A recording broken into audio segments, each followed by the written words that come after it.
자, 박병창 이사님 오셨어요. 어서 오십시오. 어서 오세요. 안녕하십니까. 네, 반갑습니다. 아이스크림 무슨 맛 좋아하십니까? 갑자기 저 그냥 바닐라 먹습니다. 바닐라. 네. 아, 바닐라. 우리 형님은 저는 뭐라 그러지? 왜 그 약간 그 옥색 나는 거 있잖아. 옥색. 네. 아, 민트 뭐 이런 민트. 느낌. 아, 민트. 그 치약. 옥색이라고 표현하네. 아, 치약 느낌. 박하윤. 네, 치약 느낌 좋아하시고. 아, 민트. 어르신들이 보통 치약 느낌 안 좋아하시던데. 좋아해. 보통 견과 들어간 거. 내가 이런 치약 거- 많이 먹었어. 어렸을 때. 아, 어렸을 때. 네. 럭키 치약. 너무 배고프니까. 네. 자, 우리 박병창 이사님과 함께 그러면 네. 오늘도 한번 가보겠습니다. 시장 어려워서 심각한데 한번 웃게 해주셔서 감사합니다. 우리라도 그래야지. 예. 제가 시장 불편하다는 얘기한 게 한 두 달 된 것 같아요 벌써. 네. 시장이 불편하다 그랬는데 시장이 이제 불편함을 좀 넘어서는 것 같습니다. 좀 힘들어지는 것 같습니다. 어려운 걸 넘어서 이제 힘들어져요? 네, 불편함이라 하면 네. 뭐 대처할 수 있고 그리고 뭐 요 지나고 나서 어떻게 될 거다라는 그림이 그려지는데 예, 예, 예. 근데 지금은 여기서 더 떨어지면 향후에 대처할 때 좀 힘들어지고 그리고 이후에 시장 방향에 대한 불확실성이 훨씬 더 커지는 그런 상황이 좀 있습니다. 사실 이런 얘기를 드리는 것도 어쩌면 진짜 많이 떨어졌기 때문에 그럴 수도 있어요. 지수가 떨어진 건 아니고요. 종목이 상당히 많이 하락을 하고 있는 그런 상황입니다. 기관들의 반대 매매 로스컷이 있고요. 그리고 개인들의 반대 매매가 장중에 계속 나오는 그런 모습을 좀 다시 연출하고 있습니다. 어제 미국 시장부터 말씀을 좀 드리면 미국은 다우 0.75, 나스닥 0.95, S&P 500 0.85 하락을 했는데요. 사실 미국 시장의 흐름은 전체적인 흐름에서 크게 벗어나 있는 건 아니에요. 먼저 그것도 말씀 좀 드려볼게요. 이따가 네. 말씀 드리려고 하는데 차트를 한번 볼게요. 오늘 금요일에서 차트를 좀 가져왔습니다. S&P 500의 주봉 차트거든요. 이 차트가요. 지난주, 지지난주에 보여드렸던 그대로입니다. 그 차트예요. 다음 차트는 나스닥의 주봉이거든요. 이 보시면 계속 상승하다가 8월부터 하락 조정하기 시작을 했는데 하락 조정의 폭은 작년의 하락폭이나 요번의 상승폭이나 이런 것보다 작죠 지금. 그렇죠. 굉장히 어수선하지만 네. 요 폭은 작아요. 조금 빠졌다가 조금 오르다 조금 빠졌다 이렇게 이 작은 대역의 하락 추세선을 갔거든요. 그래서 이게 다시 반등을 하는 구간에 올 때마다 말씀드리기를 이걸 돌파하면서 가는 추세를 꺾어가기는 좀 어렵지 않겠냐 지금의 상황이. 그렇게 말씀을 좀 드리고 있는 상황이고 얘가 또 거의 가면은 또 반락하고 내려오면 또 반등하고 이 범위 내에서 미국 시장은 사실 크게 벗어나 있지는 않다는 말씀을 드리는 거예요.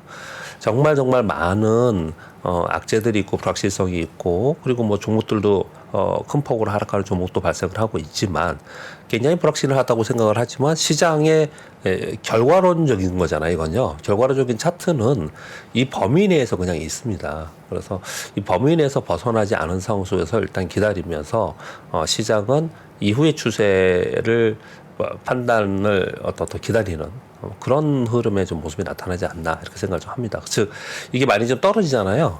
그러면 또 좀 반등 좀 하고 올라가면 또 반락하고 이런 게 반복되었다. 결론은 그렇게 좀 말씀을 좀 드리고 싶어요. 그래서 그렇지만 그 사이에 어제 말씀드렸기를 지금 환경은 도저히 주식 투자로 수익을 낼 수 있는 환경이 아니다. 참 어려운 환경이다. 말씀을 드린 게 예. 결국은 국채수익률 금리잖아요. 금리요. 금리가 10년 만기 국채수익률이 4.95% 왔습니다. 2년 만기가 5.16이에요. 이 스프레드는 굉장히 많이 줄어드는 상황이고요. 달러스는 106입니다. 이렇게까지 지금 올라와 있는 상황이고 우리 원화가 1,356원이니 지금의 이 지표들을 보면은 시장에는 다 악재입니다. 하나하나가 다야. 그런 상황에 있는데 미국 시장은 그래도 그 범위 내에서 움직이고 있고 우리 시장은 그 범위 내에서 벗어나서 좀 더 깊게 하락을 하고 있는데 그것은 우리 시장은 내부적인 수급적 요인이 훨씬 더 강하다. 이 말씀을 좀 드리겠고요. 어제 미국 시장 정리해서 말씀을 좀 드리면 오전에 또 반등 시도를 했어요. 파월 의장의 연설 기대가 좀 있었고 어떻든 종목들의 저점 매수가 좀 있으면서 반등 시도를 했는데 후반에 하락 마감을 했습니다. 파월 의장 연설을 그냥 두 줄로 말씀을 드리면 다양한 불확실성 그리고 인플레이션 둔화가 고무적이다. 요 얘기와 함께 신중하게 대처하겠다라는 거는 다소 완화적인 발언을 좀 했습니다. 그러나 그 후반 들어서 그 질문을 받았거든요. 추세 이상의 성장, 경기 성장을 얘기하는 겁니다. 그리고 노동시장의 완화가 없다면 추가 인상을 고려하겠다. 경기 더 안 좋아져야 된다 얘기를 하는 거예요. 그러니까 경기가 여기서 더 좋아지면 추가 인상을 고려한다. 요 얘기가 나왔습니다. 그래서 이것 때문에 하락을 했다라고 얘기를 하고 있는데 사실 이것만으로 하락한 것으로 보이지 않는 이유는 어떤 거냐면요. 요 얘기가 끝나고 나서 파우르장 연설이 끝나고 나서 2년 만기 국채 수익률은 떨어졌습니다. 패드워치의 11월 금리 인상 확률은 동결이 더 높아졌습니다. 그러니까 이제 이거보다는 10년 만기 국채 수익 영향을 훨씬 더 큰 게 주는 거예요. 어제 어떤 발표가 있었냐면은 중국이 8월에 미 국채 매각 그를 얼마나 했는가 그 지표가 나왔거든요. 300억 달러인가가 나왔어요. 그런데 그게 지난 수년 동안 계속 팔았는데 원로는 가장 크게 매각을 한 거라고 지금 얘기를 하고 있어요. 거기에 미 재무부에서는 계속 국채 발행을 좀 하고 있는 거잖아요. 그러니까 계속 이제 그 10년 만기 국채 수익률이 이렇게 시장을 짓누르고 있다 이렇게 보시면 좀 될 것 같고. 네. 그래서 이 파우르장 연설이 끝나자마자 전체적인 흐름은 어떻게 변했냐면 단기 국채 수익률은 오히려 하락을 하고 장기 국채 수익률이 상승하는 모습을 나타냈습니다. 그리고 유가가 상승하는 부분은 뭐 지금 전쟁하고 있는 부분들 여러분 다 아실 거고요. 금이 꽤 많이 올라왔습니다. 1986달러까지 올라왔는데 이게 지난번에 저점이 3개월 전에 1820달러인가 그랬었어요. 그러니까 이 금의 가격으로 따져보면 굉장히 많이 오른 겁니다. 금의 가격으로 따지면 이게 많이 좀 올라와 있는 상황이. 이건 이제 전쟁이나 이런 이제 불확실성을 좀 반영하면서 움직이고 있습니다. 이 역시도 안전자산에 돈을 간다는 거니까 주식시장에는 좀 안 좋은 뉴스인 거죠. 자, 그렇게 흐름을 좀 말씀드리겠고요. 이제 지금 주요 종목들의 면면을 보면 애플이 0.22 하락했습니다. 175달러. 제가 애플과 엔비디아는 가격을 여기다 이렇게 써오는데요. 애플이 직전 저점이 168달러였고요.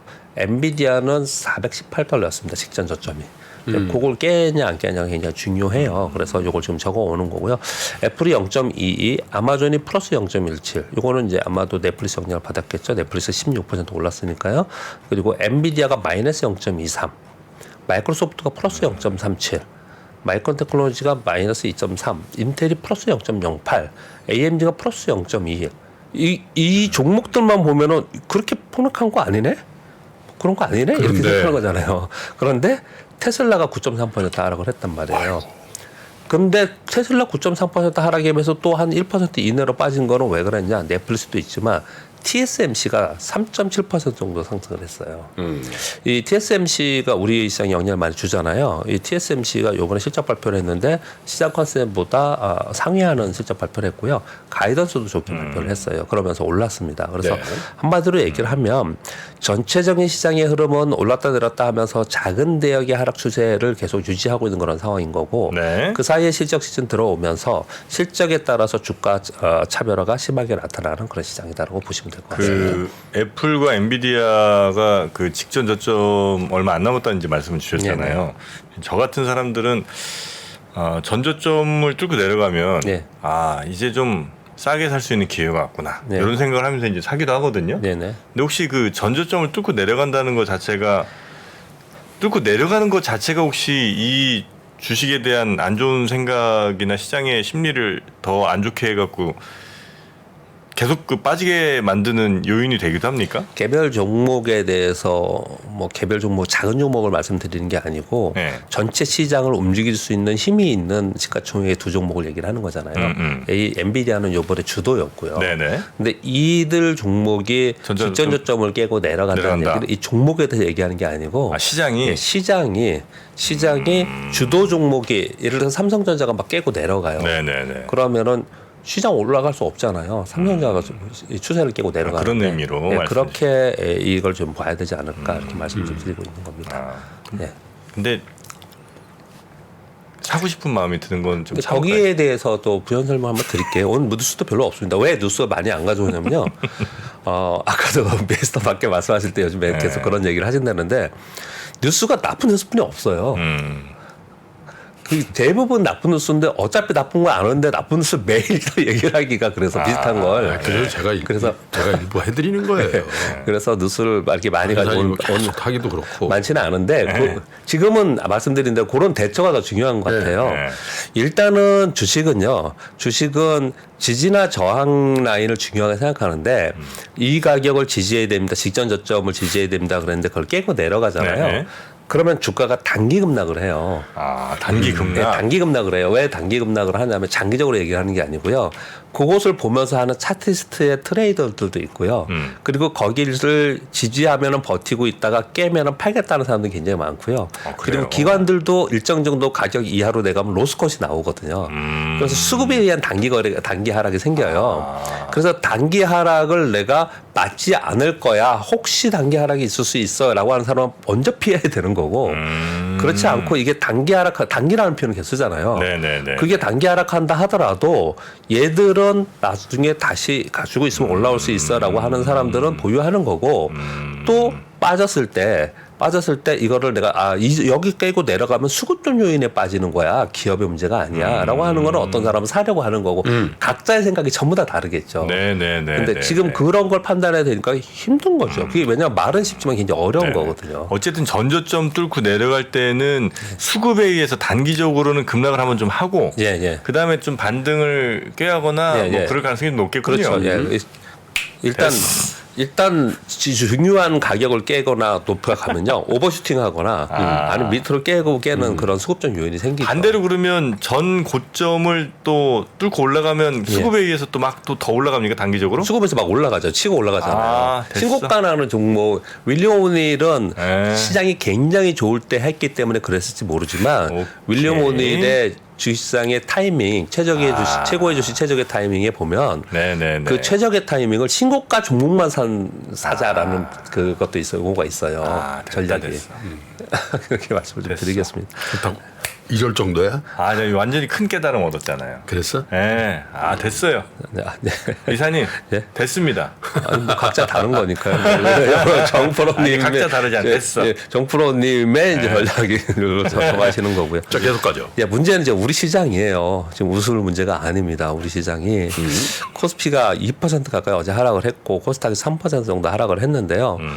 지난 화요일, 수요일 이틀간 외국인 매수를 좀 해줬잖아요. 그러면서 반등 시도를 좀 했습니다. 그때 제가 표현을 드리기를 방어적 성격이다. 이들이 이렇게 오르는 동안 다른 종목은 약하다. 우린 뭐 다 알고 있는 내용들이에요. 그렇죠. 그런 썼잖아요. 결국은 외국인들이 여기서 추가로 사주지 않고 어저께 선물을 아침에 시작 전부터 그냥 딱 매도하기 시작을 하니까 그냥 무너져 버리더라고요. 왜냐하면 매수처가 없는 거예요. 이거 펴놓은 건 없는 거예요.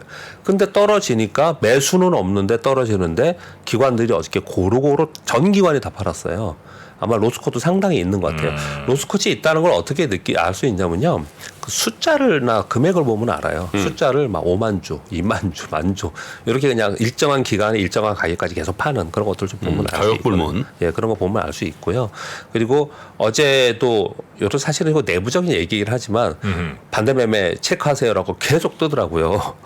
직원들한테 반대 매매 계속 나오고 있다라는 얘기예요. 계속 나오고 있습니다. 그래서 이제 외국인들이 받쳐주다가 그들이 받쳐주지 않으니까 시장은 흘러내리니까 로스컷 나오고 반대 매매가 나오고 그런 수급 전율에 지금 질문 주신 것처럼 수급 공부에 의해서 그냥 주가 팍 떨어지는 그런 현상이 좀 나타났습니다. 근데 이런 현상이 나타나면 이게 곧바로 어저께만 수급 때문에 빠졌으니까 오늘 오를 거야 이렇게 잘 안 된다는 거예요. 한번 수급 왜곡이 형성이 되면은 그게 다시 해소되는 기간이 필요해요. 그동안 굉장히 힘든 거죠. 그런 기간에 지금 들어가 있는 상황인 것 같습니다. 좀 말씀드리겠고요. 그러면 아까 제가 미국 시장 차트를 봤는데 우리 시장 차트 그냥 한번 볼게요. 이거 순서를 조금 바꿔서 이렇게 볼게요. 우리 코스피 주봉입니다.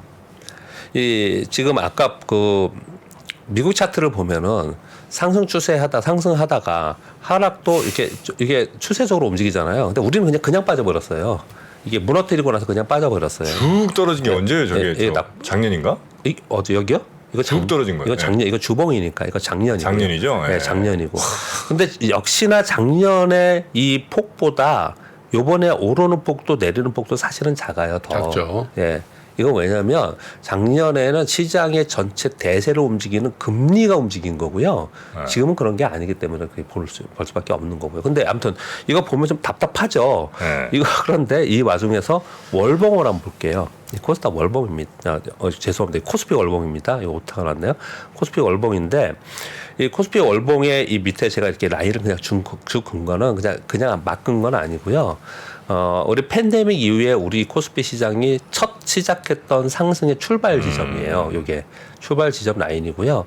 그 다음에 요 위에를 근 거는 직전의 고점과 그리고 작년에 폭락했던 라인들입니다. 근데 그리고 나서 지금 이게 월봉이니까 3개월 연속 지금 하락을 하고 있거든요. 이 상황 속에서 이 밑에 있는 이 라인을 깨고서 폭락하는 그런 현상이 나타날 거냐, 아니면 위로 가는 그런 어떤 모멘텀이 발생할 거냐, 아니면 이 안에서 맨날 지지고 볶고 하면서 굉장히 힘든 상황이 계속 될 거냐. 1번, 2번, 3번 중에 어떤 것 같습니까? 그냥 오늘은 뭐 이거 답은 없는 거니까요. 정부는 쭉 뚫고 다시 올라가죠. 예? 위로요? 기대를 말씀하시는 거 아니에요? 쭉 뚫고 다시 올라갔으면 좋겠는데. 보면 대부분 이 안에 꽤 있을 거라는 인식이 굉장히 많이 있습니다. 굉장히 많이 있어요. 저 위안에서 그냥 그래서 지수 자체가 많이 움직이는 건 아니에요. 지금 여러 가지 악재들이 많지만 지수 자체가 이렇게 많이 움직이는 현재까지는 그런 상황은 좀 아니고요. 근데 이제 종목들이 수급에 의해서 많이 빠지고 있다. 그렇게 말씀 좀 드리는 거고요. 만약에 정프로님 기대대로 이렇게 위로 요 위로 뚫고 올라가려면 뭐가 돼야 되냐면 이거죠, 이거. 삼성전자. 삼성전자? 네. 삼성전자가 이 안으로 들어가야 됩니다. 이 안으로. 올라갈 거예요, 거기가. 이 안으로 가는데 이 위에 있는 요 고점 가격이 얼마냐면요. 73,500원입니다. 아이, 무조건 들죠. 73,500원. 근데 역설적으로 얘기해 보면 예. 삼성전자가 저 정도 버티고 예. 7만 전자가 돼 있어서 예. 코스피가 저 정도 빠진 거네요. 그렇죠. 그죠? 그렇죠. 예, 맞습니다. 예. 삼성전자가 5만 전자였다라고 생각해 볼까요?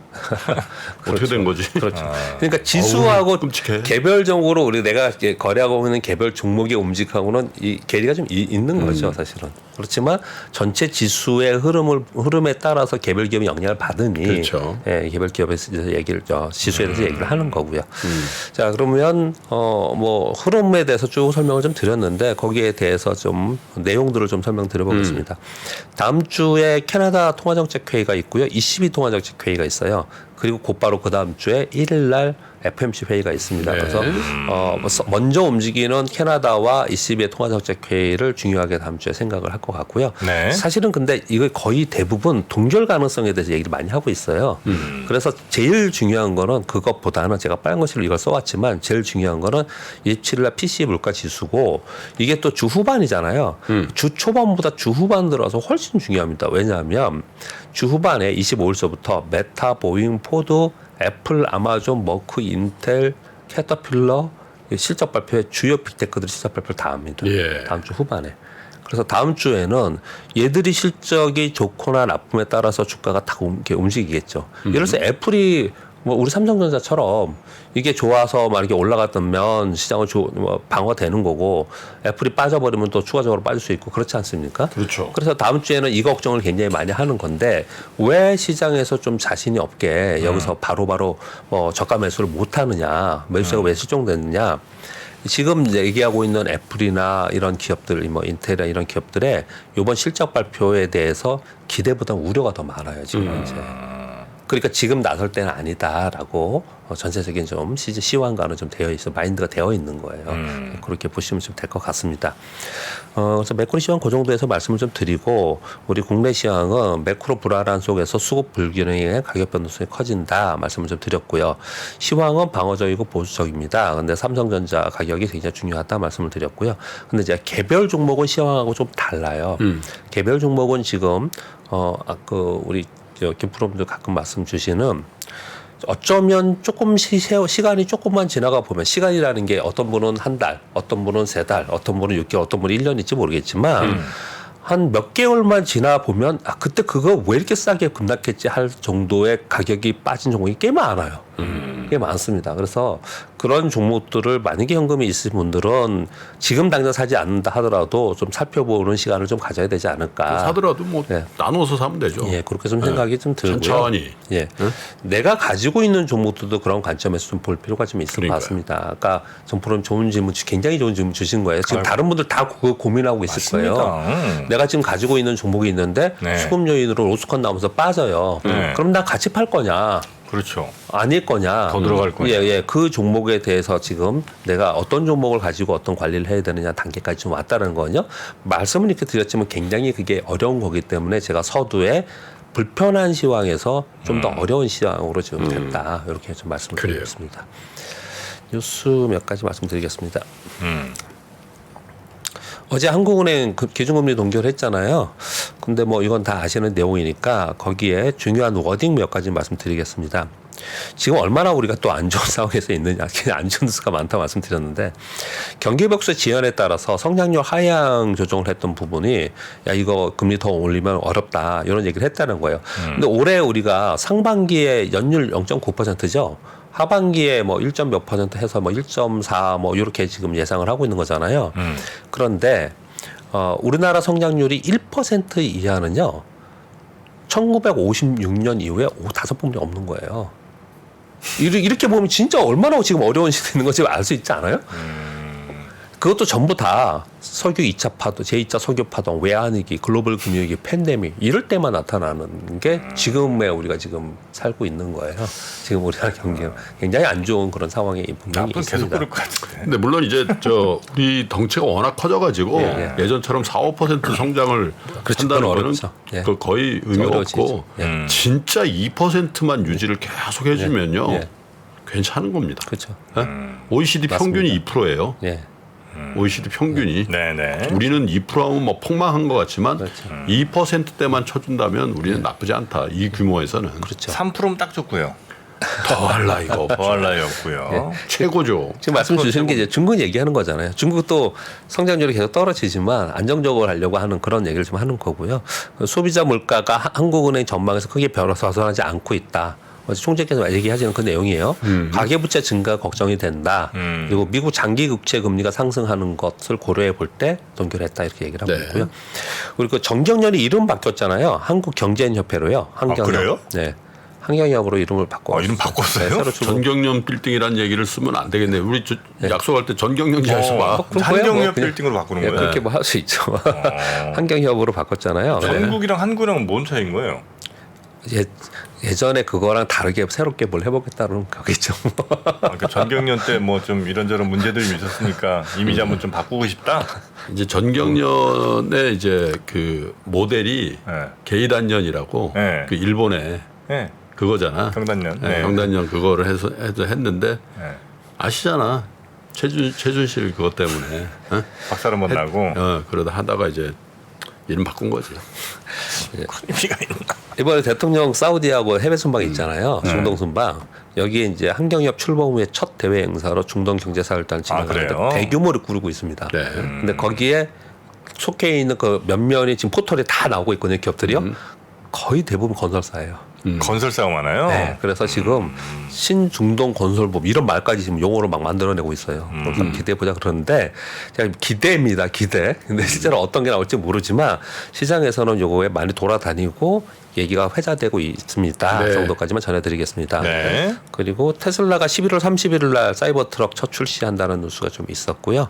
그리고 현대차 어제 중고차 사업 출범식한다는 거 이거 뉴스에 막 나오더라고요. 저희도 한번 갔어요. 저희 아. 이제 취재 때 리빌리티 예, 예. 그 유정훈 기자, 자동차 전문 기자를 네. 보냈습니다. 그래서 조만간 그 영상 한번. 저도 어제 집에서 저희 어제 제사 있었는데 그 식구들하고 있었는데 현대차가 중고차도 해? 하더라고요. 그 신차 시장보다 중고차 시장이 훨씬 크더라고요. 네, 그럼요. 네. 그럼요. 그래서 현대차에는 향후 어떻게 될지 모르겠지만 정프로는 새 차를 산 적이 한 번도 없죠. 지금까지. 아니에요. 한 번도 없진 않은데 네. 있긴 있죠. 근데 중고차를 좋아하긴 해요. 중고차가 새 차를 산 적 있어요? 난한 번도 못 봤는데. 있긴 있죠. 아이고 정프로라고 뭐. 중고차. 중고차 근데 진짜 좋은 점들이 많아요. 중고차를 트레이딩을 해. 네. 700에 사서 600에 팔았다고 좋아해. 하고 1년 사고. 그런 경우가 좀 있어요. 네, 진짜. 그렇죠. 네, 그렇죠. 근데 이게 중고차는 진짜 어디 동네 어떤 딜러 만나냐가 너무 이 변수가 커갖고. 그러니까 그래서 저것도 여론이 좀 갈리더라. 대기업이 저것까지 하냐 그렇죠. 그런 사람도 그런 거 있지만 있죠. 실제로 나 저거 좋아. 왜냐면 소비자들은 몸통이 맞는 경우가 있거든. 그럼요. 소비자들은. 소비자들은 좋아할 거야. 그러니까. 아마. 네. 맞아요. 대부분 소비자들은 현대차가 하면은 이 앱과 인증 중고차라는 표현, 인증 중고차는 쓰거든요. 네. 그 홈페이지를 통해서 판다는데 현대차에서 인증한다는데 그러면 이제 존내 더 좋아서는 이렇게 얘기 많이 하죠. 저희 현대차에 큰 플레이 들어가 있어요. 전기차 시대가 열리면은 중고차 그쵸. 시장을 장악해야 폐배터리를 가질 수 있잖아. 그 큰 그림이 있다. 단순히 중고차 시장만 하려고 하겠어요 저희가. 네. 아유, 우리 시청자분들 깜짝 놀라셨다네요. 인사이트. 아무도 모르셨죠? 그래서 엔비디아 CEO가 지금 대만 가 있잖아요. 네. 폭스콘 회장과 만나서 AI 공장 건설한다는 그렇습니까? 것이 있었습니다. 그래서 이건 근데 자세한 내용이 안 나오는데 이건 우리 IT에 영향이 좀 있을 거라고 생각이 좀 들어요. 나중에 좀 추후로 좀 나오면은 요 뉴스는 좀 업데이트 해야 될 것 같은데요. AI 공장을 건설해요? 네, 예. 그래서 이 AI 건설 그냥 액면 그대로의 AI 공장이 아닌 이 폭스콘에서 만들어놓은 전기차나 폭스콘에서 또는 애플의 뭐 휴대폰 이것도 많이 만들잖아요. 근데 이제 거기에 엔비디아 손잡고 뭘 만든다? 그랬을 때 대만의 그 IT 기업들이 많잖아요. 근데 우리나라 기업들이 어떤 영향을 줄지 이건 좀 업데이트 해야 되지 않을까 싶어서 일단 알고 있어야 될 것 같습니다. 네. 여기까지 하겠습니다. 자, 그러면 네. 일단 우리 박병창 이사님과는 이 정도로 정리하고요. 잠시 후에 그래요. 우리 의대 교수님. 정원학대. 이거 참 논란이 큰데 여러분의 의견 어떠신지 한번 서울대 남겨주시면. 의료관리학과 김인 네. 교수님 모실 텐데 하여튼 어떤 말씀이 나올지 네. 궁금하네요. 자, 교보증권 박병창 이사님이었습니다. 대단히 고맙습니다. 감사합니다. 주말 잘 보내십시오. 네. 외환위기 오는 거 아니에요? 금융위기 오는 거 아니에요? 이런 질문들을 좀 굉장히 많이 받았었습니다. 탐욕이 되게 강했을 때 위험자산으로서의 극단적인 쏠림이 나타나고 공포감이 극에 달했을 때 안전자산으로서의 극단적인 쏠림이 나타나거든요. 과거의 일이 미래에 똑같이 일어난다 이건 아니지만 그때 당시에 위기 상황에서는 어떤 공통점들이 있었는지를 보면서 우리가 대비를 하는 방법도 고민해 볼 수 있고요. 과거를 제대로 이해하는 순간 위기의 실체가 드러납니다. 오건영의 현실 경제 이야기를 서점에서 만나보세요.